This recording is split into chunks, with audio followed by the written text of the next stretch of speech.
Hello dear students, आज हम class 10th का एक इम्पॉर्टेंट चैप्टर डिस्कस करने जा रहे हैं जो है हमारा क्वाड्रेटिक इक्वेशन। सबसे पहले तो हमें समझना है क्वाड्रेटिक इक्वेशन होता क्या है। तो सबसे पहले इसकी इंट्रोडक्शन है कि क्वाड्रेटिक इक्वेशन एक पॉलिनोमियल है। क्वाड्रेटिक इक्वेशन क्या है? एक पॉलिनोमियल इक्वेशन जिसकी डिग्री हाईएस्ट कितनी होनी चाहिए? 2। जिसकी हाईएस्ट डिग्री कितनी होनी चाहिए? 2। देखो यहाँ पे है भी 2 लिखा हुआ, which means the highest power of the variable is 2। Variable की जो हाईएस्ट पावर है वो कितनी होनी चाहिए? 2 होनी चाहिए। वेरिएबल की हाईएस्ट पावर कितनी होनी चाहिए? 2 होनी चाहिए। अगर वो हाईएस्ट पावर 1 होती है, हमेशा याद रखना बोर्ड्स में पूछा जाता है, ऐसी इक्वेशन को बोलते हैं लीनियर इक्वेशन। क्या बोलते हैं? Linear equation. अगर हाईएस्ट पावर 2 है, ऐसी को बोलते हैं क्वाड्रेटिक। अगर हाईएस्ट पावर 3 है, ऐसे को बोलते हैं क्यूबिक। और अगर हाईएस्ट पावर 4 है, ऐसे को बोलते हैं बाई क्वाड्रेटिक। क्या बोलते हैं? By quadratic. तो मैक्सिमम चांसेस हैं कि जो आपका पहला एमसीक्यू बनेगा इस चैप्टर में से, वो इन्हीं में से कुछ बनेगा कि ऐसी इक्वेशन जिसके हाईएस्ट पावर वेरिएबल की कितनी होगी? 1, उसको लीनियर बोलते हैं, 2 को क्वाड्रेटिक, 3 को क्यूबिक और 4 को बाई क्वाड्रेटिक बोलते हैं। इतना क्लियर हुआ? अच्छा, उसके बाद हम पढ़ेंगे जो स्टैंडर्ड फॉर्म होती है इस इक्वेशन की, वो क्या होती है। तो स्टैंडर्ड फॉर्म क्या पढ़ेंगे? Standard form. जो स्टैंडर्ड फॉर्म है उसकी वो है a x square plus b x plus c is equal to 0। क्या है? A x square plus b x plus c is equal to 0। जहाँ पे ये ए जो है वो नॉट इक्वल टू क्या होना चाहिए? 0। वो क्या होना चाहिए? Not equal to 0। क्यों? क्योंकि अगर ये ए 0 हो गया तो ये बनेगा 0 इंटू एक्स का square plus b into x plus c equal to 0, जिसमें ये सारा का सारा किसके इक्वल हो जाएगा? 0 के इक्वल। बचेगा b x plus c equal to 0। अब अगर हम ध्यान से देखें तो मेरे पास स्क्वेयर वाली टर्म हट गई है, अब मेरे पास हाईएस्ट आ रहा है बी एक्स। बी एक्स अगर हाईएस्ट आ रहा है, इसका मतलब बी एक्स की पावर क्या होगी? 1। और आपको पता है जिसकी हाईएस्ट पावर 1 हो, ऐसी को क्या बोलते हैं? लीनियर। फिर वो क्वाड्रेटिक नहीं बचेगी, वो क्या बचेगी? लीनियर। आई होप आपको ये अच्छे से क्लियर हुआ होगा। साथ में ये देख लेना कि ए बी सी जो है वो क्या है? हमारे रियल नंबर्स, और एक्स हमारा क्या है? वेरिएबल। मतलब ये जो ए है, बी है और सी है, ये हमारे क्या है? Real number. और एक्स क्या है? हमारा वेरिएबल। इसमें से कुछ आपको छोटी छोटी चीज़ें पता होनी चाहिए। जैसे सबसे पहले तो ये इक्वेलिटी। अगर ये इक्वेलिटी लगा, इसीलिए इसको बोला जाता है इक्वेशन। क्या बोला जाता है? इक्वेशन। क्योंकि इक्वेलिटी का मतलब ये है कि हमारे पास क्या होगा? LHS और RHS, जिसके अंदर ये लेफ्ट हैंड साइड वाला हमारा क्या होता है? LHS, और राइट हैंड साइड वाला हमारा क्या होता है? RHS। सी हमारी कांस्टेंट वैल्यू है, ए और बी हमारे क्या है? कोफिशिएंट्स है। ए कोफिशिएंट है किसका? एक्स स्क्वेयर का, और बी कोफिशिएंट किसका है? एक्स का। C is a constant and this equation is equal to 0। That means this equation is a quadratic equation, जहाँ पे ए क्या होगा? Not equal to 0। मैं ये हाईलाइट ज़रा थोड़ा रिमूव कर देता हूँ आपके नोट्स के लिए। बाद में आपको जब नोट्स बनाने होगा आप यहाँ से आराम से बना सकते हो। इसको नहीं हटाता, 1 मिनट में वापस से रिमूव करता है,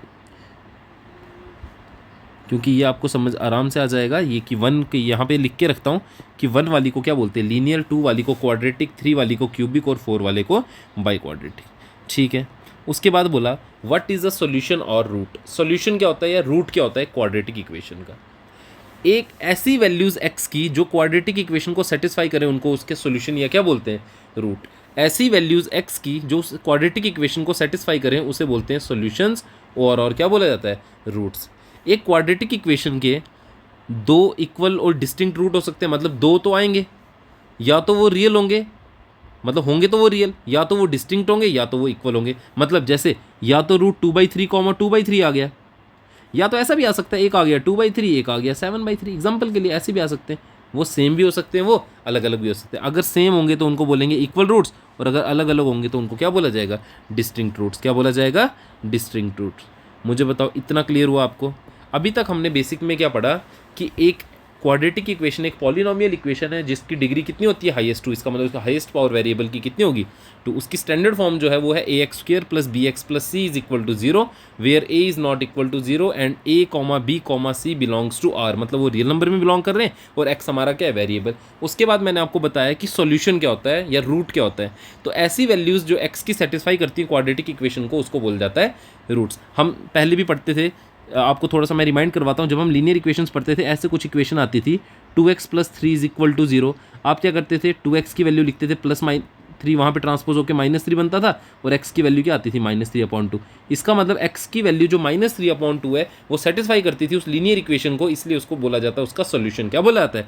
सोल्यूशन। यहाँ पे क्वाड्रेटिक इक्वेशन है, क्वाड्रेटिक इक्वेशन का मतलब हाईएस्ट पावर 2 रहेगी, इसका मतलब हमारे जो रूट्स हैं वो भी कितने निकल के आएंगे? वो भी रूट्स 2 निकल के आएंगे। इतना क्लियर हुआ सब बच्चों को कि जो हमारे रूट्स हैं वो भी कितने निकल के आएंगे? 2 रूट्स होंगे। अच्छा, रूट्स कैसे हो सकते हैं? वो रियल भी हो सकते हैं, वो कॉम्प्लेक्स भी हो सकते हैं। अब जो कॉम्प्लेक्स रूट्स हैं वो तो हमारे सिलेबस में है नहीं, हमें पढ़ने हैं रियल रूट्स। तो रियल रूट्स में भी 2 केस पढ़ने, एक पढ़ना है डिस्टिंक्ट रूट्स का, एक पढ़ना है रियल और इक्वल रूट्स का। इसके बाद हम डायरेक्ट स्टार्ट करते हैं methods of solving quadratic equation.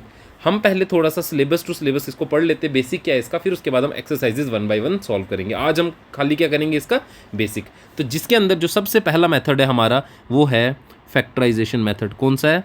Factorisation method. जो पहला मेथड है वो कौन सा है? फैक्टराइजेशन मेथड, जिसे आप बहुत अच्छे से जानते हो, जो हमारा है स्प्लिटिंग द मिडिल टर्म, जो है हमारा स्प्लिटिंग द मिडिल टर्म। जैसे इसके लिए मेरे पास एक एग्जांपल लिखी है, 2x³ + 7x + 3 = 0। इसको कैसे फैक्टराइजेशन मेथड से सॉल्व करना है? 2x³ नहीं था, सॉरी, ये था 2x² 2x² + 7x + 3 = 0। सबसे पहले तो देखना हमने इसके हाईएस्ट पावर 2 है, इसका मतलब ये क्वाड्रेटिक इक्वेशन है। अगर ये क्वाड्रेटिक इक्वेशन है, इसके रूट्स भी कितने आएंगे? 2 रूट्स आएंगे। इसको समझने के लिए ध्यान से एक चीज़ समझेंगे, हमें इसमें करना होता है मिडल टर्म को स्प्लिट। इसको मिडल टर्म को स्प्लिट करना है 2 पार्ट्स में, सच दैट जो मेरा सम आएगा, ध्यान से समझना इसको, जो मेरा सम आएगा, मैं यहाँ नीचे लिख रहा हूँ, जो मेरा सम आएगा वो यही मिडल टर्म होगी जिसको बोलते हैं 7 + का 7। जो मेरा सम आएगा प्लस का 7 आएगा और प्रोडक्ट आएगा, ध्यान से देखना प्रोडक्ट क्या आएगा, ये वाला नंबर और ये वाला नंबर, a × c। तो 2 3 कितना हो गया? 6। और ये भी किस में? प्लस में। किस में है? प्लस में। अब मुझे तो एक चीज़ देखनी, ऐसे 2 नंबर जिनको सम करके +7 आए और प्रोडक्ट करके +6 आए, मेरे ध्यान में ऐसे नंबर कौन कौन से आ रहे हैं?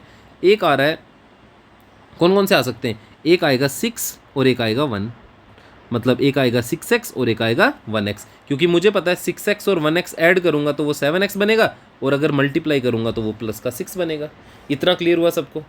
इतना क्लियर हुआ? अभी तक समझने के लिए ध्यान से देखना, मैं जो बता रहा हूँ, हमें सम चाहिए कितना? 7 और प्रोडक्ट चाहिए 6। तो मैंने बताया एक नंबर 6 होगा और एक नंबर क्या होगा? 1। उसके बाद हमें 2 चीज़ें ध्यान रखनी है। अगर हमारा सम प्लस है, इसका मतलब या तो दोनों माइनस होंगे या तो दोनों प्लस। क्यों? क्योंकि आपको पता है माइनस माइनस भी क्या होता है? प्लस, और प्लस प्लस भी क्या होता है? प्लस। अब प्रोडक्ट अगर हमारा प्लस में है तो माइनस वालों को लेने का कोई फ़ायदा नहीं है। अगर माइनस वालों को कोई लेने का फ़ायदा नहीं है तो माइनस वालों को इरेज कर लेते हैं। तो हम क्या करेंगे? दोनों क्या लेंगे? प्लस। तो +6x और +1x, +6x और +1x। तो +6x और 1x ऐड करोगे तो 7x बनेगा, प्रोडक्ट करोगे तो 6 1 क्या बनेगा? 6। इतना क्लियर हुआ? इतना क्लियर हुआ? तो हम नेक्स्ट स्टेप कैसे करेंगे? दिस इम्प्लाइज 2x², ये एक्सरसाइज है आपकी आगे पूरी की पूरी, +6x + 1x + 3 = 0। इन दो में देखेंगे तो 2 और 6 में 2 कॉमन आएगा और x दोनों में है तो x कॉमन आएगा।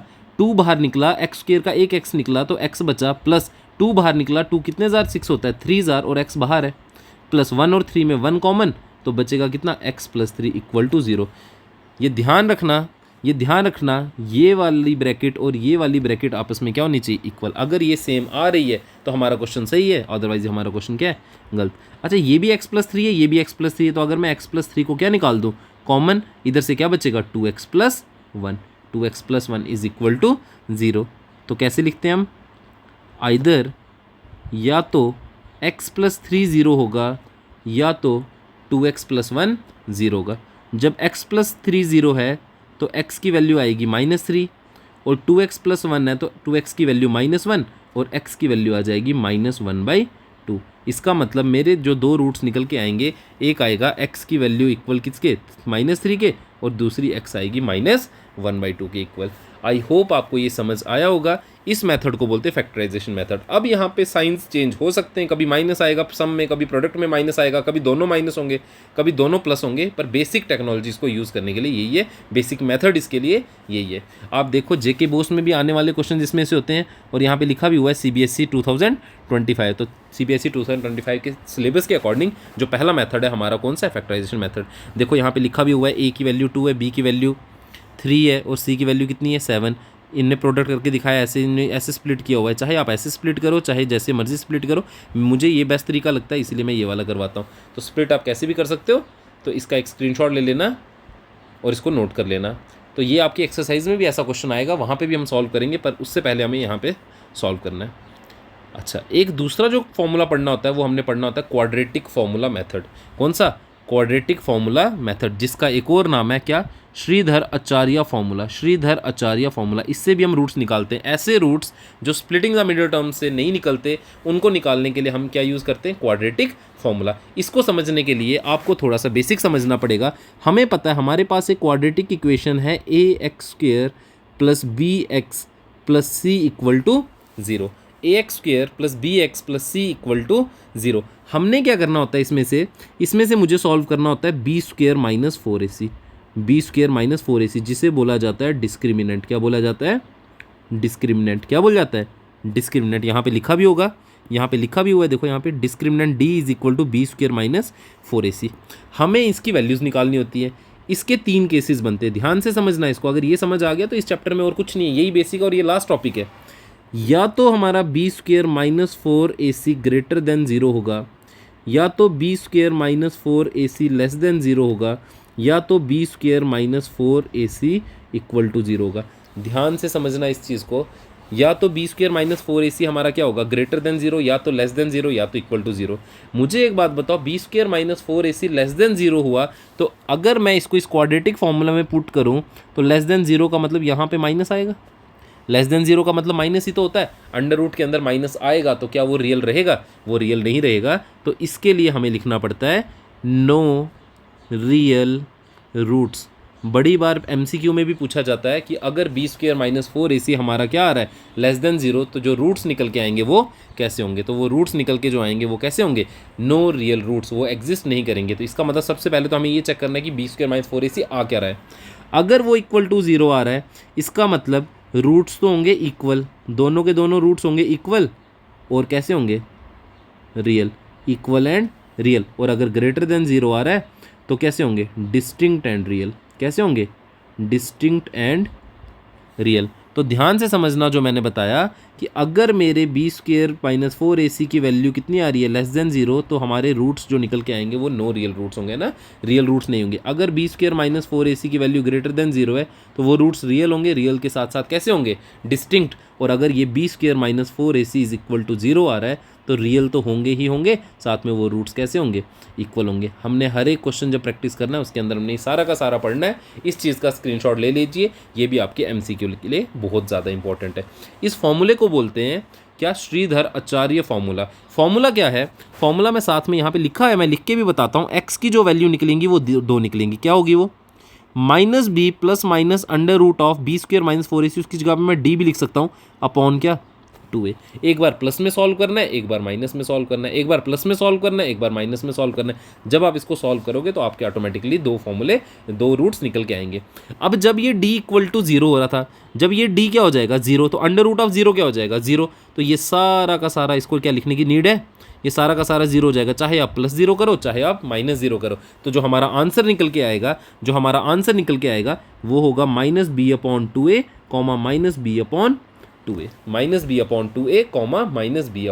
-b/2a, ये हमारा निकल के आएगा। बताओ ये क्लियर हुआ? तो देखो यहाँ पे लिखा भी हुआ है, जब d <0 होगा तो रूट्स होंगे रियल और अनइक्वल। अनइक्वल का मतलब डिस्टिंक्ट, लिखा भी है आगे 2 डिस्टिंक्ट रूट्स। क्या लिखा है? 2 डिस्टिंक्ट रूट। जब लिखा है =0 तो रियल और कैसे होंगे? इक्वल, जिसमें लिखा है 1 रिपीटेड रूट की मतलब सेम रूट आएगा, रिपीट होगा। जब d < 0 होगा तब रूट्स रियल नहीं आएंगे, नो रियल रूट। और जो d निकालने का फॉर्मूला होता है वो b² - 4ac होता है। इसको बोलते हैं डिस्क्रिमिनेंट। क्या बोलते हैं? डिस्क्रिमिनेंट। आई होप आपको ये अच्छे से समझ आया होगा। ठीक है, ये चीज़ें तो आपने सेकंड चैप्टर में पढ़ी हैं, अगर नहीं भी पढ़ी होंगी तो मैं सेकंड में पढ़ाऊंगा, जब वहाँ पे समझ लेना। एप्लीकेशन ये कहाँ कहाँ यूज़ होता है? इसको हम real life problem related to geometry में यूज़ कर सकते हैं, जहाँ पे लेंथ, एरिया, ब्रेड्थ ये निकालनी हो। हमारी जो लास्ट एक्सरसाइज है उसमें क्वेश्चन नंबर 3 और 4 जो पूछा हुआ, is it possible to design a rectangular plot और स्क्वेयर प्लॉट, वो इस पर आ जाता है। अच्छा, मोशन में स्पीड, टाइम, डिस्टेंस निकालने के काम आता है, हमारी एज प्रॉब्लम्स निकालने के काम आता है, और हमारी नंबर प्रॉब्लम्स निकालने के काम आता है। एक एग्जाम्पल आज कर लेते हैं, उसके बाद हम ये सॉल्व करेंगे पूरा का पूरा चैप्टर एक्सरसाइज से। तो आप इसको सब्सक्राइब कर लीजिए चैनल को, यहाँ पे आपको डेली अपडेट्स मिलते रहेंगे क्लास 10th जेके बोस के बोर्ड्स के। एक एग्जाम्पल बोली है, a number added to its square give 90, find the number.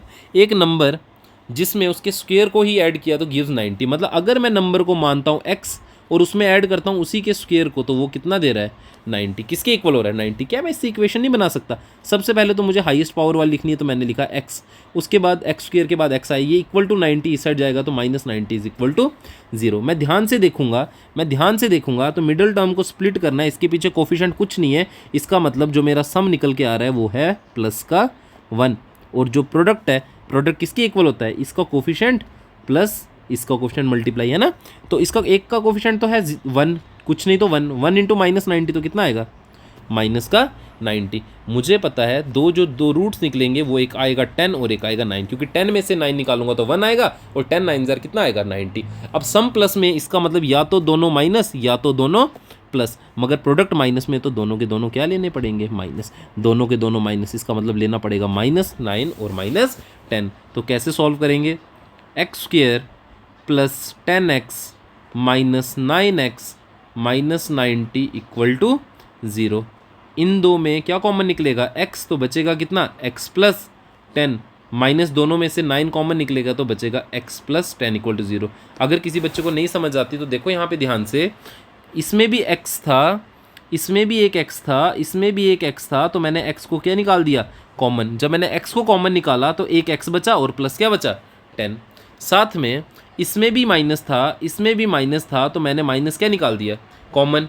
इसमें 9 था, 90 में भी 9 आ रहा है तो मैंने 9 भी क्या निकाल दिया कॉमन, बचा x प्लस 10 इक्वल टू 0। अब ध्यान से देखें तो मैंने आपको पहले भी बोला था दोनों ब्रेसेस जो हमारी वो इक्वल आनी चाहिए। तो देखो x प्लस 10 और x प्लस 10 आ रहा है, तो एक लिखेंगे x प्लस 10, दूसरी लिखेंगे x minus 9 is equal to 0। तो जब हम वैल्यू सॉल्व करेंगे x की वैल्यू एक आएगी -10, और जब -9 इक्वल टू 0 तो उस साइड जाएगा क्या आएगा 9। इसका मतलब x की वैल्यू क्या क्या होगी, या तो होगी 9 या क्या होगी -10, या तो होगी 9 या तो क्या होगी -10। मुझे बताओ ये क्लियर हुआ? अगर ये क्लियर हुआ तो ये बेसिक था क्वाड्रेटिक इक्वेशंस का। हम इसके बाद स्टार्ट करेंगे हमारी एक्सरसाइजेज 4.1, 4.2 एंड 4.3। एक्सरसाइज नंबर 4.1 में चेक करना है कि इक्वेशंस हमारी क्वाड्रेटिक है या नहीं। 4.2 में लगाना है फैक्टराइजेशन मेथड, और 4.3 में लगाना है ये श्रीधर आचार्य मेथड, जिसे आप बोलते हैं क्वाड्रेटिक फॉर्मूला। क्या बोलते हो, क्वाड्रेटिक फॉर्मूला। तो हम अब नेक्स्ट में स्टार्ट करेंगे, तो मैं वैसी ही स्लाइड लेके आऊँगा। ये तो हमारे पास रेडीमेड नोट्स थे जिसमें मैंने आपको समझाना था, पर अब आगे मैं ब्लैंक पेजेस लेके आऊँगा, जिस ब्लैंक पेजेस में एक एक पार्ट या एक एक क्वेश्चन करके आपको बताऊँगा। तब तक के लिए इस चैनल को मैथ्स बाय अखिल महाजन और जेके बोस स्टूडेंट्स जोन, इस चैनल को सब्सक्राइब कर लीजिए और बेल आइकन को क्लिक करें, ताकि जब भी मैं एक नया अपडेट डालूं तो वो आपकी नोटिफिकेशन में आपको शो हो जाए। All the best and thank you dear students.